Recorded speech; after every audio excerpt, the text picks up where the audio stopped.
Let us start making geometry. This is a workbench window. Here, if you can't find that workbench, just you need to go to the search box and type workbench and just click here. In the left side, there is one icon which is fluid flow fluent. Just double click here and you will find this type of window. In this type of window, you need to first go to the geometry section, right click, properties section. And in the properties section, your analysis type is 2D, so change it to the 2D. Now just right click and open the new design modular geometry.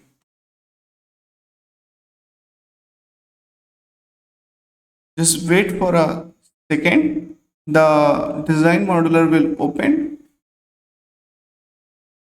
So this is your design modular. And here you need to draw your sketch first. First, you select the plane. I am selecting the XY plane.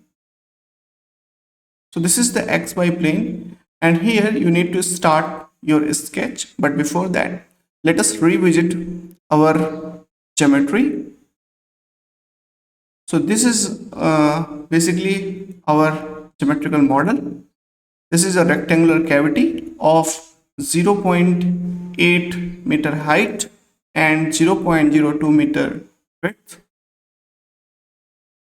So we will make a rectangular cavity. The left hand side of the cavity is at 12 degrees Celsius and right hand side wall is at 2 degrees Celsius. Okay.